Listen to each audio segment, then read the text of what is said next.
Good afternoon. Welcome to the regular Friday program of the City Club of Portland. I'm Mary Kramer, president of the club. I'd like to welcome our new members, as is our tradition. We have with us today Carol Edelman. Carol, would you stand? There she is. Welcome. We're glad to have you with us. A few announcements. Next Wednesday, February 20th, we have an open forum entitled, How Will the Arts Survive After Ballot Measure 5?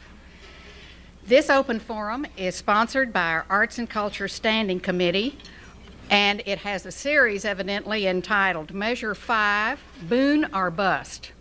The arts program will feature Bill Bulick, Executive Director of the Metropolitan Arts Commission, Charles Rooks, Executive Director of the Meyer Memorial Trust, Mike Redden, President, Oregon Advocates for the Arts, and Leslie Toomey, Director of the Oregon Arts Commission.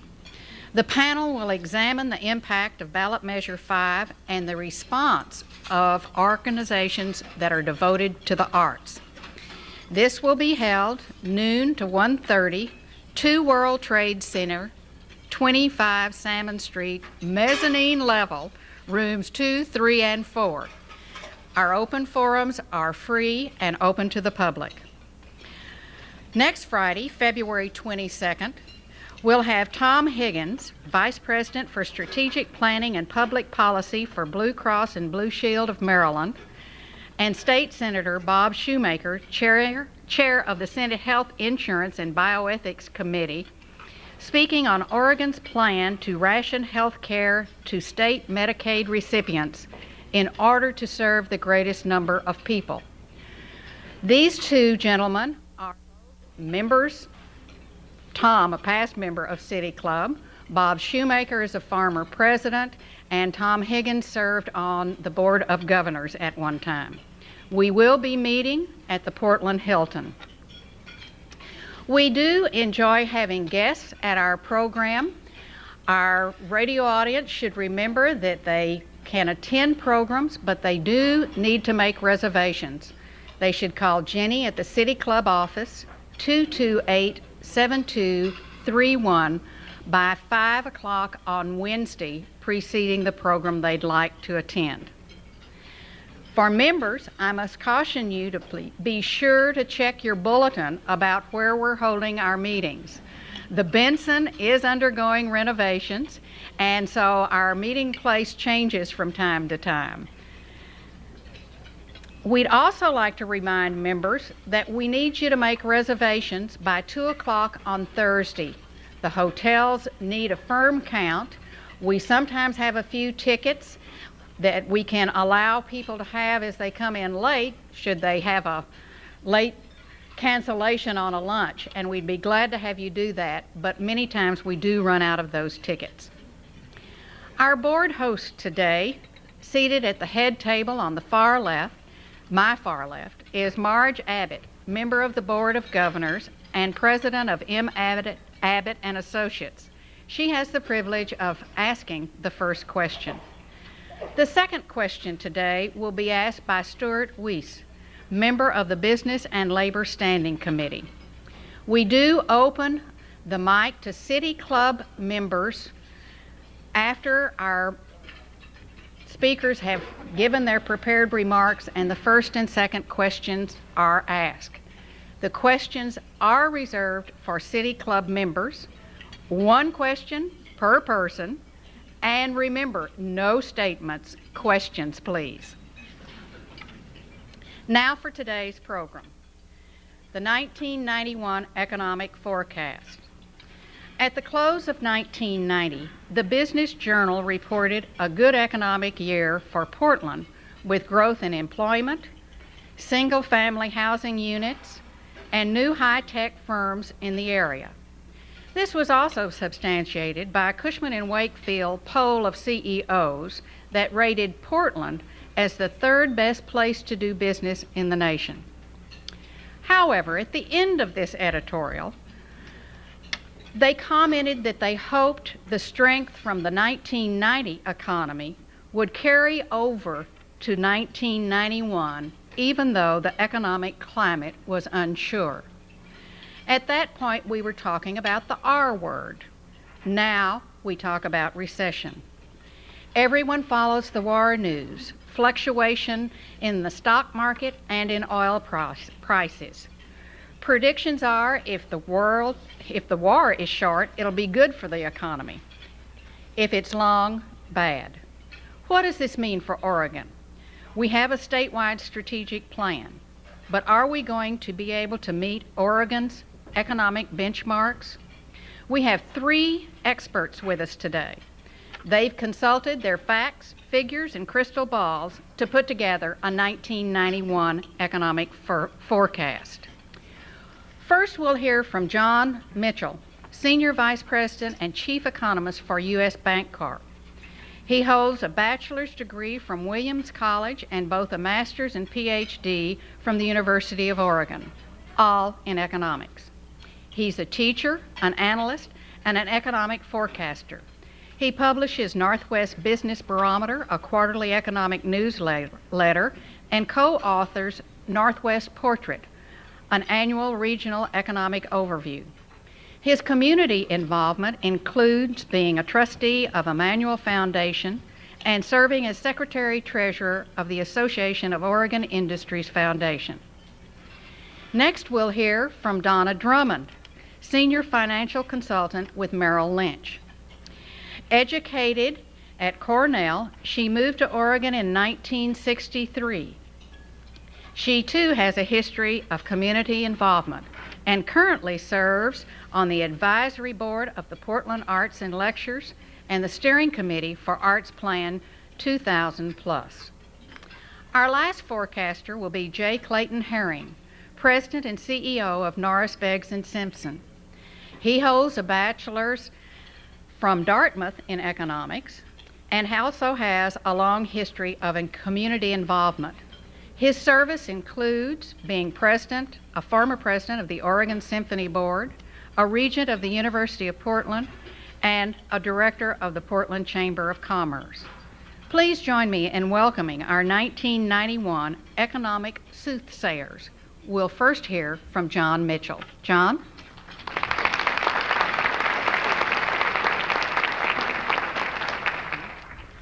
Thank you. It's a pleasure to be here today. These are very difficult times to be an economist. It's one of those times that you think about the possibility of changing career. I look back, I've been a policeman, I've been a college professor, a bank economist. My next goal was to become a Burlington Northern Railroad engineer in Montana. But then a couple of weeks ago I wanted to be a CNN reporter, but now I want to be a Portland 911 operator. In thinking about the economy, we've got a war and a recession. If you date the start of the war as the 2nd of August, I think you can make a strong case that the war and recession came at about the same time, although the official call has not yet been made as to when the recession started. If you go back to midsummer of 1990, the U.S. economy was very close to, or probably in, what we would probably call a soft landing. The growth was relatively low. We'd been growing slowly since early 1990. In part, that reflected a policy desire on the part of the Federal Reserve They put the brakes on back in '87 in an effort to slow the U.S. economy to prevent the development of inflationary pressures. Interest rates were declining. There was concern about credit availability, particularly in New England and especially in the real estate area. The consensus blue chip forecast in July anticipated that the U.S. economy would grow at about 1.9% in 1990 and 2.2% in 1991. The expectation was that we would have continued to grow slowly through the balance of 1990. But the world changed on the 2nd of August with the Iraqi incursion into Kuwait. We had oil prices run up. The crude oil price went from about $17 a barrel in late July to up over $40 a barrel later in the fall. This is not something new, not something we have not experienced before. You can look back to 73, 74, 78, 81. Those were both oil shocks in an upward direction. And then 85, 86, where we had crashing oil prices, which again is an oil shock to the economy. If you look at the effects of a run-up in energy prices on the U.S. economy, the number of things we can look at. There is a temporary boost in the inflation rate, which we saw as higher energy prices rippled through the economy. We saw there's really a reduction in the real money supply, which would tend to reduce demand. There is a reduction in the U.S. standard of living. As of last spring, we were importing about 50% of our crude oil. We experienced a deterioration in our terms of trade. We had to give up more U.S. goods and services per barrel of oil, which basically is a reduction in U.S. living standards. The transfer of income to non-residents is similar to a tax. It would temporarily slow economic reduce aggregate demand in the United States. We saw a major increase in uncertainty, a decline in consumer confidence. It was much more rapid after this energy price increase than the ones we saw in the 1970s. I suspect because it was compounded justifiably by the fears of war, by the spectacle of competence in Congress dealing with the budget, by tax increases, the declines in employment and weakening real income as we moved through the second half of 1990. If you drop an energy shock on top of a U.S. economy that was already growing relatively slowly, I think that was the factor, the straw, if you like, that tipped the nation over into recession. You can see the downward movement in the U.S. economy. Gross national product in the fourth quarter declined, first estimates, at an annual rate of 2.1%. We've seen employment drop since mid-year by about 1 million.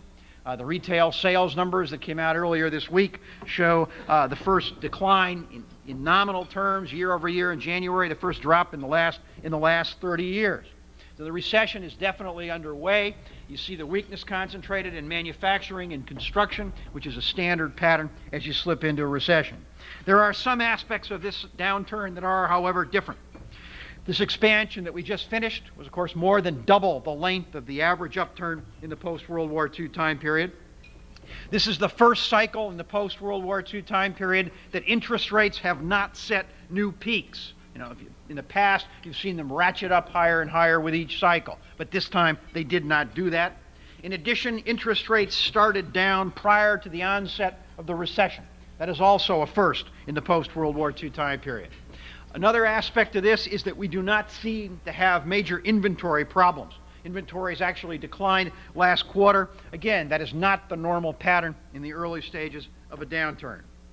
The war has certainly played a role here. I think that, of course, the energy shock was the factor, I believe, that tipped this over. But if you look at the impact of the war, or trace the impact of the war on the economy, I think you can look at basically three things. Look at the oil price effect, which we've seen a run-up in prices. Then after the second stage of the war started in January, you saw, of course, a significant decline in energy prices. They've come down to within a few dollars of where they were back in July. We also see the effect on consumer confidence, which I think has been particularly important in this cycle. Consumer confidence declined very sharply, the fastest decline that we've seen in the history of the Michigan or their Conference Board indices that track these sorts of things. Associated with that, looking at the Conference Board number, there has been a decline in buying intentions that are relatively significant. Back in July, 4.3% of the respondents indicated that they intended to buy a home in the next 6 months. By January, that was down to 2.5%. Those intending to buy a car in the next 6 months were at 8.8% in July. In January, it was down to 5.6%. So you can see the erosion of consumer confidence very likely affecting spending and playing a role in that weak consumption spending that we had in the latter part of 1990. Another aspect would be the effect of the war on government spending, government military spending. And in the case of this particular war, a lot of it, in a sense, is being fought out of inventory. Equipment that was built years ago. At the extreme, you can look at battleships that were built during the third Roosevelt administration that are currently in use. But there's obviously some increases in spending associated with things like food, uniforms, gas masks, Patriots, things of that sort. And you saw an acceleration in government defense expenditures in the fourth quarter of 1990. But I think this will not necessarily go on long enough for that to become a very significant factor in this particular cycle. If we look at Oregon, Oregon has continued to grow. The expansion here outlasted that of the nation. Last year, 1990, employment growth for the year, average 1990 over 1989, was 3.2%, down from 4.6% the year before and 5.4% the year before that. We have clearly slowed down, but Oregon thus far continues to outperform the nation. During the fourth quarter of 1990, employment growth was at an annual rate of 0.7%, and in numbers that came out earlier this week, in January 1991, wage and salary employment in Oregon was 2% above what it was last year. Again, well above the national average. It's a regional phenomenon. The Pacific Northwest is the strongest region in the United States right now. If you look at employment data, the most recent data says that Nevada is the fastest growing state, followed by Utah, then comes Idaho and Washington, and Oregon is ninth. United Van Lines just reported that for the second consecutive year, Oregon had the highest percentage of inbound moves of any state. Again, consistent with that strength that you're seeing in the economy. And from the inbound moves perspective, Idaho was third, Washington was fourth. Again, a Northwest phenomenon. Construction is very weak nationally. Building permits last year declined by about 18%. In Oregon, they were up 1%. Again, a very different from the national kinds of experience. So thus far, Oregon has held up rather well. The ingredients for the turn nationally, I think, are in place. The things that will end the recession. First, monetary policy. You've seen the Federal Reserve shift gears. We've seen in the last 2 months, we've seen 2 cuts in the discount rate, cuts in reserve requirements, declines in the federal funds rate. A lot of talk about easing regulatory pressure to deal with the credit crunch problem in some parts of the United States. That shifting gears in monetary policy will be one of the things that turns the national economy. We've seen strength in exports. Last quarter, exports grew at an annual rate of 7.8%. Imports declined a little bit over 6%. I suspect with the weakness of the U.S. dollar in 1990, that should help hold up exports from the United States in 1991. That will be another factor in strength here. A low level of inventories would suggest that increases in demand will very quickly be translated into increases in production. I think that will be, again, another factor in the turn. There will be some stimulus, modest, from increases in defense expenditures, but I don't think it will be particularly significant, but there will be some. What is lacking is an increase in confidence. I think it will take an end to the war to get that. I'm making the short war assumption, which I feel better about today than I did yesterday, but making the short war assumption that the war lasting, say, 2 to 3 months, or even up to 4 months after that would end, you'd see increases in consumer confidence, you'd see declines in energy prices. I mean, even yesterday, on the rumors of last night, you saw energy prices drop, and they came back up when there wasn't much to the rumors. But you can see, I think, an insight into what's likely to happen when the conflict ends. Very likely be a collapse in energy prices, which would reverse the things that I talked about earlier. But the short war, increase in consumer confidence, decline in energy prices, that would result, along with the easing in monetary policy, in a pickup in economic activity that I suspect would start by about mid-year. That would give us an 11-month recession, or 11 to 12-month recession, which is roughly the post-World War II average. If we look at Oregon, Oregon's going to be slower in 1991. We've had major hits in forest products. You look at the January numbers, forest products employment is down by nearly 9,000, reflecting the weakness that you're seeing nationally in the construction sector. I think principally what we've seen so far is a demand side problem. The supply of timber and logs will become more significant after the turn in national construction. Then I don't think you'll see the rebound in the industry that we have historically seen in Oregon as the nation comes out of recession. There'll be major structural problems in timber communities. I suspect this year that Oregon will continue to experience positive growth, that employment growth will come in at about 1%. But clearly, we're not going to be immune to what's happening nationally. We've already seen the state slow down significantly, but the support will come from the population growth, which continues to be at double the national average. The higher share of transfer payments, in part due to retirees and so forth, coming into the state. We don't have the construction overhang that you see in many other parts of the United States. That's a legacy of the last recession. In addition, we have export strength this time around due to the performance of the dollar in the foreign exchange markets. So I think that will be enough so that Oregon will not experience the kind of downturn that we had during the last cycle. This cycle is different. The nation doesn't have the same kind of inflation problem. We don't have the strong dollar that we had last time. Agriculture is in much better shape. So I don't think the 79-82 kind of cycle is in the cards. Oregon will weaken, but we'll come through this cycle, I think, stronger than the national average, and I think it's unlikely that we will have a year-over-year decline in employment. Thank you for your attention.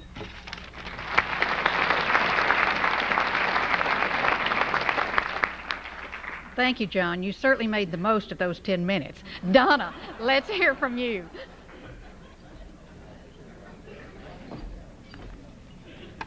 Well, I will put my watch down and try to stay with the time. Thank you very much for inviting me to be with you. It's a very interesting and obviously interested audience. We are in interesting times. It reminds me of a Chinese curse, which is, may you live in interesting times. Much of what I will say you've already heard, but I'll tell you again. Maybe we'll give you a quiz later and you might get an A. Probably the one thing I would differ with from what John has said is about the recession. We have announced it. We think we're in it. GNP in U.S. last year, in fact, was down about 3.5%. Our economics, i.e. Merrill Lynch, believes that GNP will probably decline by another 2%, at least in the first half of the year. Richard Bernstein was quoted in the Wall Street Journal January 10th saying, well, it's been so long since we've been in a recession that we don't have the personal or informational resources available to know what's normal. But some of the things that John said we quite agree with, which is it's different now. We don't have the inventory buildup. That's probably because of the computer revolution. People don't need to have the inventories to protect themselves. As John said, we think that inflation will continue to be an unlikely scenario. Business isn't borrowing. Your friendly government is. They don't have to compete for those dollars. And that will keep rates down. And in fact, rates have declined rather dramatically. I went back and looked at some forecasts at the end of the year, and we said federal funds rate, which were then at 7.25%, would be down 1/4 of a point probably a month. This past week, they were down to 6%. That's a really dramatic drop. This is, however, nothing new in terms of having recessions. We have recessions. This is the 9th recession since World War II. And we'll probably go through this one just as we have in the past. But the big question we were asked was, what about the Gulf War? Well, let's just talk about things in their best circumstances and then talk about the Gulf War. We know from what's going on around us now that there are some clues, and I'll talk to you about what to do with those clues in terms of perhaps your own investments. It would appear that stocks and bonds are doing rather different things. Stocks, of course, as you know, since the middle of January have gone up very dramatically. But in fact, if we look back to mid-October, we've seen the broad market averages up about 22%. So this is not just a phenomenon of January 15th to February 15th. Incidentally, thank you for not inviting us on January 15th. It's much nicer to be here on February 15th. We don't look quite so silly in our pronouncements. But we're also saying that bonds are looking good, too, because they are now at rates that are slightly above the federal funds rates, whereas 3 or 4 months ago they were below. We've talked about targets on stock, and people like numbers. Gee, should the Dow be at 3,000 and then do I get out? Certainly 3,000 is a very comfortable number. Again, looking back at forecast, we said 3,000 sometime in the first half. Well, when I left, the market was over 2,900. Monday it could be 3,000. In one sense, I, as an investment professional, would caution people not to ever be hung up on those kinds of numbers. What we believe is you're taking a train. You get on at Los Angeles. You're going to Portland. Don't get off in San Francisco. Stay in if you're an investor. If you're not in, what do you do now? What are your clues? Well, we're saying do, please, look to quality. We're in a time that's going to be tough. Quite agree with John, and we'll talk about that. We'll have an economic turnaround. We think it will be, as we say, muted. Therefore, look to quality. Look to companies with strong balance sheets, companies that don't have a lot of debt, that have low exposure to credit risk. What kinds of themes? Because if we have a muted economy, there will be different themes. Well, energy is a theme, believe it or not, despite the fact that the energy stocks were down today. But certainly domestic development, and in that energy service companies and perhaps natural gas. Certainly the utilities, there were several fundamental reasons for that. I don't have the time to go into that, but not the least of which is that these are safe haven stocks. Their capital requirements have diminished, and we think that perhaps the dividend yields, which are now higher than the Dow because of other concerns, will start to emulate the Dow yield, i.e. utilities yielding 3 or 4% as opposed to 6 or 7 in the quality area.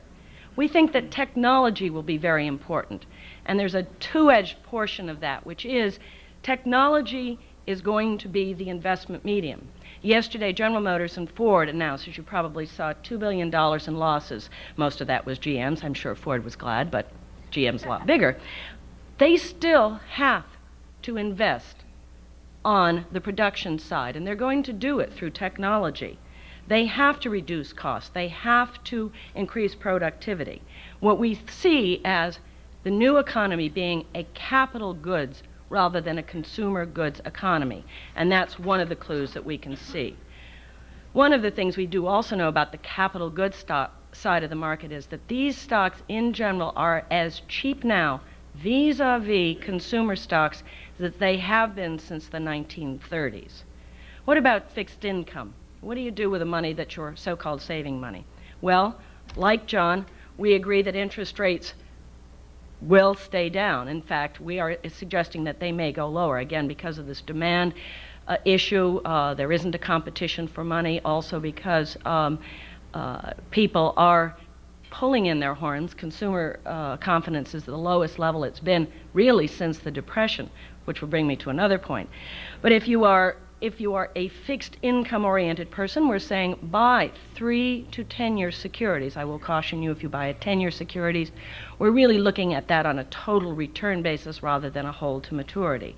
Certainly always look at tax-free bonds in the state of Oregon, and I do not, I will be on record, object to state income tax, but it makes state tax-free bonds extremely attractive. A 6% yield is going to be worth a taxable equivalent of about 11%, and that is pretty much what these bonds are buying. A steady stream of tax-free income will never hurt. As just a cautionary tale, people do a lot of short-term investing. The investment results typically for a person who is buying a 6-month CD versus staying in a money market fund are not significantly different. They may just like the insurance of that. The one advantage you do have is if you're a short-term buyer, you're buying 6 months treasuries, of course you have that wonderful state tax advantage. But what about the Gulf in all of this? Well, that is going to be something that we would all hope will be faded away rather quickly. That's the best news. We quite agree with John that if we have a relatively rapid resolution to this conflict, then the effects on our economy will not be profound. But remember, we went into this with an economy that looked a little shaky. And so big shocks from increased deficits will be very tough. Some numbers suggest that this war is costing $600 million a day, add-ons to the Pentagon budget, and that a dramatic ground war could cost $1 to $2 million per day. This would lead to a budget deficit in '92 of some $400 billion. Right now, the administration says the deficit in '92 will be $280. We think it'll be $340. $400 billion would hurt. There just isn't any question. So, in summary, what do? I think you remain very cautious. I think that we do see signs that there is a turnaround. Our prediction about the recession is, in fact, a turnaround by year end. We do know these figures about consumer confidence. Typically, the lowest reading in consumer confidence, a thing that John alluded to, comes at the bottom of the cycle. And so we've seen over the past 17 years beautiful graphs showing the low ebb of consumer confidence and then an increase.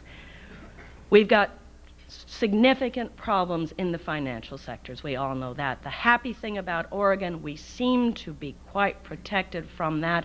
John and I had a little discussion before lunch about how Wall Street runs scared from all financial institutions, no matter what the fundamentals. But in general, nationally, there are problems. Locally, happily, I think that we are immune from that. We will have cautious recovery. We think that people will come out of this.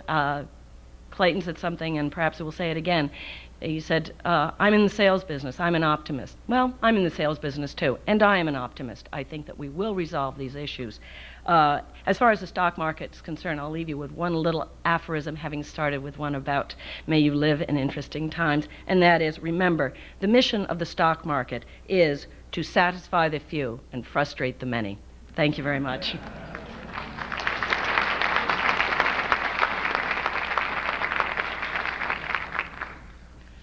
Thank you, Donna. Clayton, we'll let you give your ideas on the economy.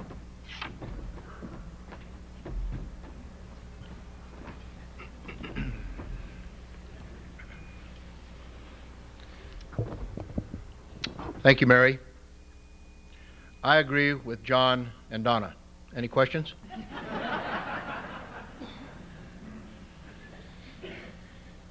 From my perspective, I thought what I would do today is hit on 4 questions. What is happening in the world of commercial real estate? The effects it is having on the U.S. economy, and I think I have a little different twist than John's. How does Oregon and the Pacific Northwest stack up? And where are we headed in the 90s? And in view of the fact that I am on the firing line, I'll hang it out a little more. What is happening in the world of commercial real estate? In a word, we have a liquidity crisis. Regulatory movements are trying to correct a decade of excesses, excess capital that is, in a relatively short period of time. It's like being drunk or on a binge for 10 years and being asked to go cold turkey. Let's just for a minute review the traditional sources of capital. The thrift industry. For debt and equity, it's probably history. Commercial banks. Unprecedented pressure from federal regulators and Wall Street security analysts, as Donna alluded to, are withdrawing from the capital markets. Life insurance companies. Traditional life insurance companies will continue to be involved in real estate financing and in the capital markets, but at substantially reduced levels in the near term due to the many negative factors. Inadequate yield performance in debt and equity investments in the past few years, cash flow shortfalls as they're concerned with what we call the bullet loan rollovers, which is a phenomenon that started in about 1986, and the relatively thin capital underpinnings and senior management and director level concerns over real estate as a prudent investment. Pension funds, more cautious and reducing levels of commitment, although the funds will still be available but with sharply higher restrictions and much higher yield anticipations, as much as 150 to 250 basis points higher. Publicly traded securities, the publicly traded securities markets have no current or near-term appetite for real estate. Foreign capital, still in the markets, although generally reducing the level of their commitment and their interest as they turn to the European real estate markets with greater interest, and as capital begins to flow into the Eastern Bloc and the weakness in the Tokyo stock market and the collapse of some of their financial institutions. In fact, some of you may have read that the first major Japanese real estate investment in the United States that appears to be falling apart happened last week with the Pebble Beach acquisition. Private investors, and this is a trend, private investor is returning to the market, the contrarian. But financing is an issue. The major entree for private individuals is through the like-kind exchange. A very sharp reversal of the capital excesses that flooded the investment markets over the last decade. We've lived in a market driven from a financial standpoint and not from a demand standpoint. It has created the greatest building boom this country has ever experienced, which has created the highest national vacancy levels that has ever been seen in the commercial real estate industry. Billions of dollars have been invested, more than doubling the Class A office space in the U.S. in 10 years. Rental rates have plunged by as much as 30%. Yields as capital chased quality real estate investments, and I put in parentheses quality, were driven down to levels that really didn't justify the inherent risk in real estate as compared to other investment vehicles. This has led to short-term financial failures as we crunch down on this flow of capital, as we cut off capital into the real estate markets. Significant carnage. Consumer confidence is beginning to be impacted. I don't believe it was the war. I believe that it's impacted because all of a sudden the consumer began to see house values fall. I think if you watch house values, that is the greatest buoyancy to one's individual net worth and his appetite to consume. I also think it has had a tremendous effect on our economy. Those who are far greater experts than I say that real estate and construction makes up as much as 25 to 30% of our GNP. When you're in a highly leveraged environment, such as the real estate industry, and I might add our country in general, not the least of which is many of us personally in this room, if you think about how we live, we don't live on a cash basis, we live on a credit card basis. And you crunch down liquidity like we've done in the last 12 to 18 months. I think you have all of the elements that are going to drive consumer confidence down, that are going to lead to continual financial failures, and definitely the recession we're in. The financial industry itself had highly inflated assets that could not support their liabilities. We have a house of cards. The reactionary move from the savings and loan debacle, with the federal regulator coming in to the commercial banking industry, falling over into the life insurance industry, has placed such significant constraints, dumping billions of dollars of real estate into a market at a time when capital was fleeing, forcing liquidations, cramming down values. In some areas, it's created significant financial disaster. All is not wrong. We needed a correction. I believe that the correction is structural. I believe that within a relatively short period of time, if you view time in any kind of magnitude of decades, we will see all of this turn around, and we will return to a real estate industry that is significantly downsized, but that is filled with the professionals that it used to have, committed to add value, and you'll see real estate return to yields that will attract capital and again will perform as a satisfactory investment in the total investment spectrum. Right now, there is virtually no construction financing existing, and I'm talking commercial as well as housing. It's created unemployment, downsizing, all of which I think were alluded to by my colleagues who spoke earlier. Let's look at Oregon. With all the gloom and doom I just spread, Oregon appears to actually be an oasis in this sea of financial turmoil. As was mentioned earlier, employment growth, the Pacific Northwest, and I'm using Marples as my source, in 1990 grew at a rate of 3.7%. Now, while this is down over 1989, true, it is still twice the national average. Oregon was at 2.5%, Washington at 4%.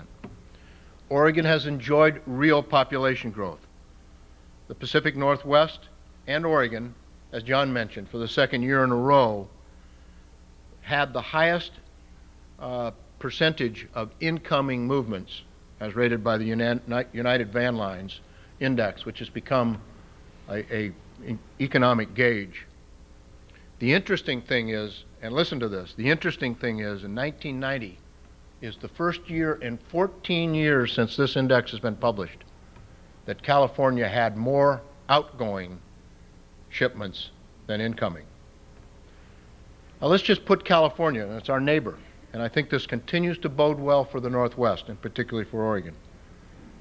California has more than 6 times the population that Oregon, and more than 3 times the combined population of Oregon, Washington, and Idaho. And in that massive state, which some say is the 5th or 6th largest economy in the world, a recent survey reveals that half of California's 29 million residents want out.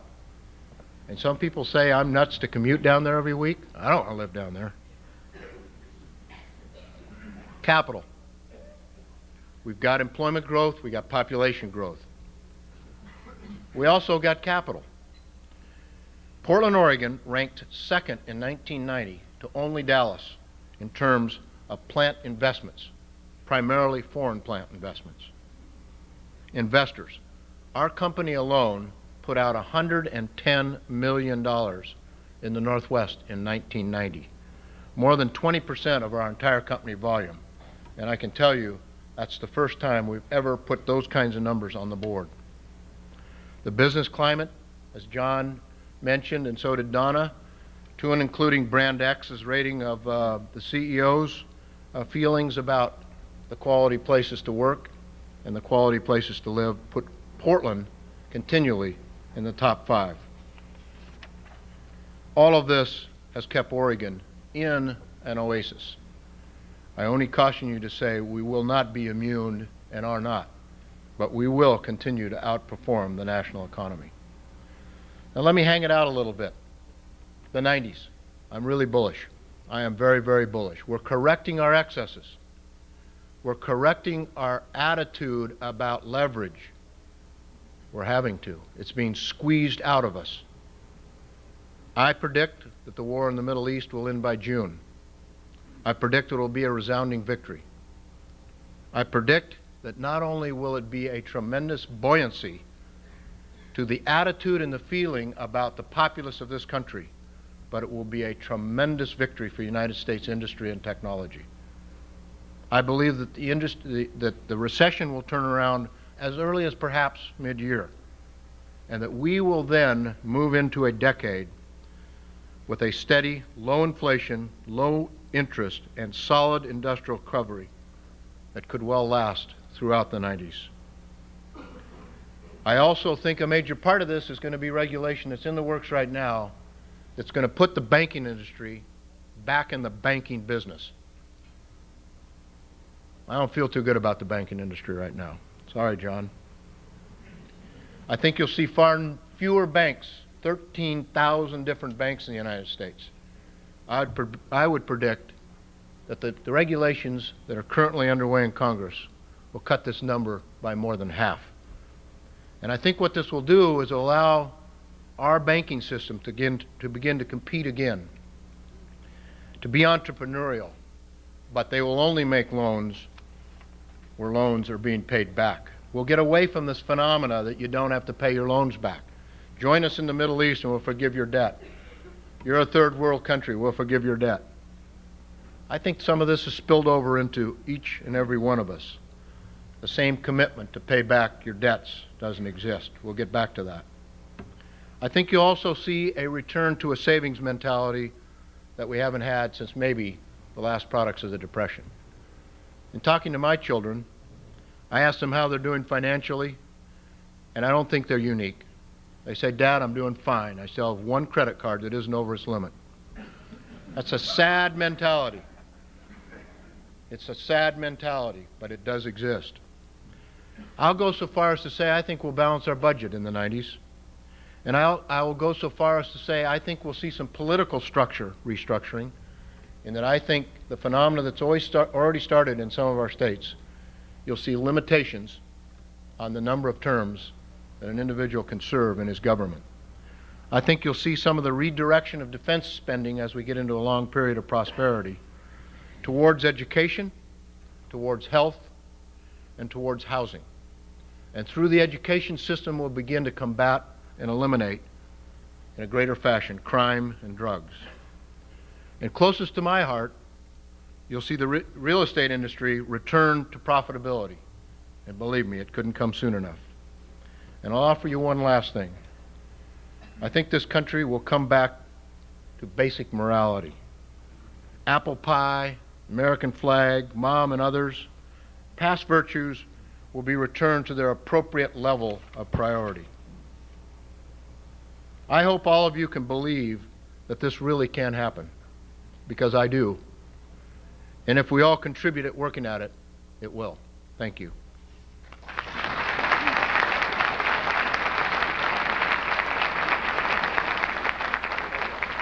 Thank you, Clayton.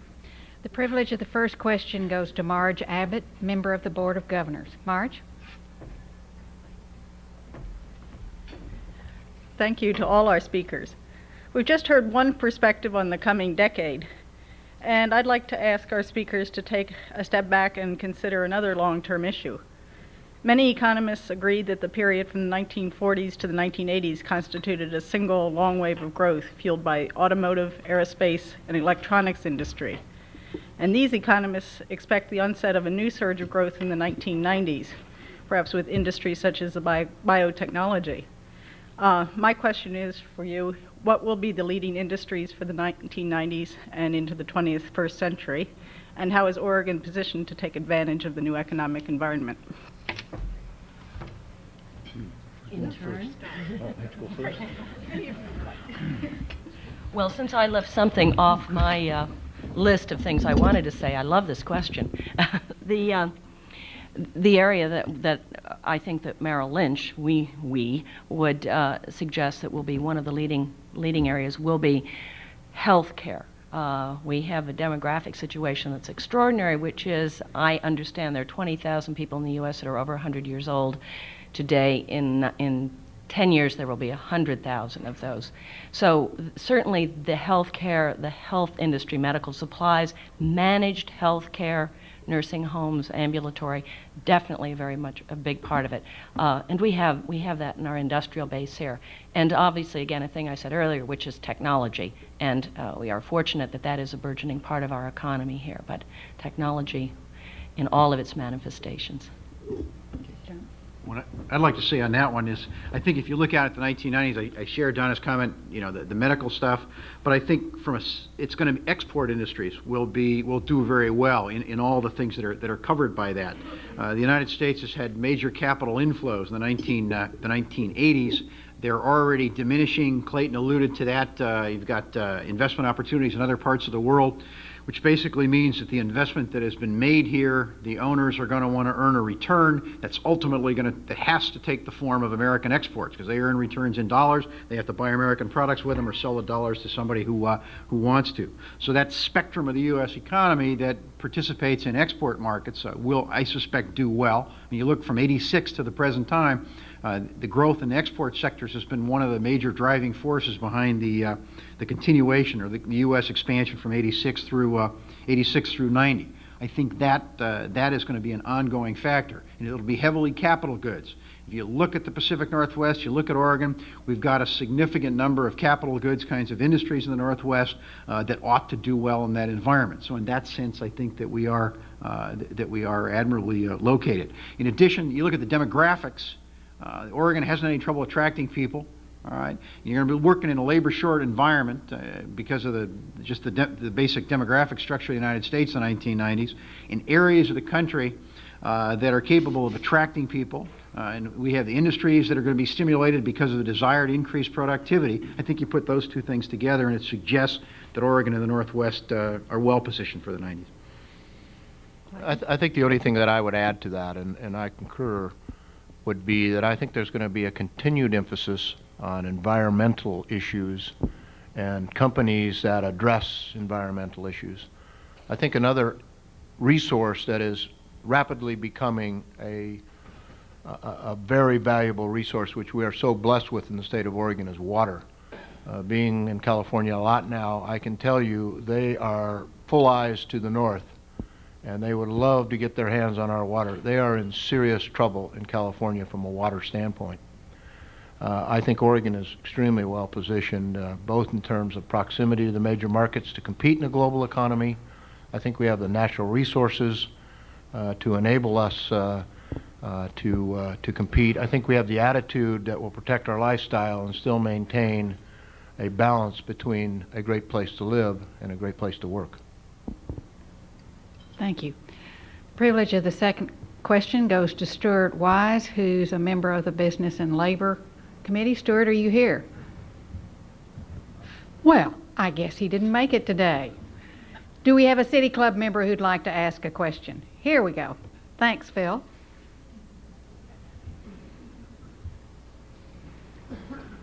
Phil Bogue, member of the club. None of you have mentioned education. I would be interested in any of you commenting on what appears to me to be an increasing lack of commitment in this state to educate our people at all levels, particularly at the post-secondary and graduate levels, and what impact that could have in the 90s. Ladies first. Well, Go ahead. there certainly is a lack of commitment, and everyone has articulated it, from CEOs in the state to former governors, that if we don't spend on education and we don't have an educated workforce, it is to our economic detriment as well as to our cultural. How we get that commitment, I don't know. I'll yield to my right and left on that one. But we must, to be competitive. We absolutely must. Phil, I did allude to education. I think there's going to be a rededication, and must be. I think George Bush, I think his wife Barbara Bush are very, very interested in that, and the priorities of the world have rearranged it coming from the top. But it really has to start at home. I think it really has to is to get back, and as we reorder our priorities about what's important in life, and maybe settle down a little bit in chasing the almighty whatever, and recommit ourselves at the family level, I think that'll help. I think the corporate world has a tremendous responsibility to participate, both in terms of attitude and in terms financially, to our educational structure. But there's no question, if we are to compete, and I'm convinced we will compete, because I think this is the greatest country in the world without a doubt, there will be a strong emphasis on education. It must be. I'd like to just comment on that. I certainly agree. You're seeing higher education hit, especially under the way we've got Measure 5. It looks like the way it looks like it's going, you're going to have pressure on the universities. We've seen those kinds of potential cuts announced. I suspect ultimately there will be some kind of replacement revenue so that you'll have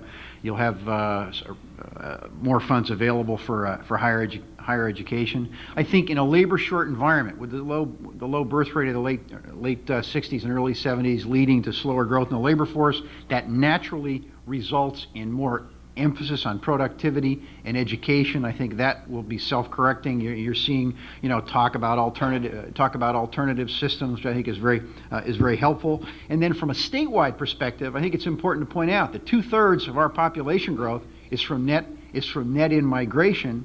I mean, it's not only higher educational institutions here, but also in the rest of the country, the rest of the world, because a lot of the increments to our labor force will never set foot in an Oregon school. Ray? I'm Ray Polani, a City Club member. I'm delighted to hear that we're going to have growth. I'm delighted to hear that we're probably going to have prosperity. I think for Oregonians and for the people that will come here, there's a crucial question. What kind of growth are we going to have? Is it going to be Seattle or maybe even Los Angeles style, or is it going to be a more directed growth that will preserve some of our quality of life, so to speak? What do you folks see? Well, I think Oregon's got a set of land use laws in place that are going to be tested by that growth process. I think there's the high sort of environmental concern here, so that you'll likely see a continued emphasis on trying to avoid some of the major problems. But it's when you bring in more people, there's going to be pressure. It's not going to be necessarily like it was in the past. But I suspect we'll probably be able to avoid some of the major mistakes that have been made elsewhere. I mean, that depends a lot on on public officials and the way we make decisions. I think one of the things that Oregonians have done very wisely is invest in their infrastructure. Our infrastructure is significantly superior to that of Seattle, for instance. They were not prepared to handle the kind of growth they received. I think the other thing is the public and private sector in the state of Oregon, in my experience, and it isn't all that vast, but certainly I'm watching people in California try to work so well together. There's a genuine teamwork and a cooperative effort.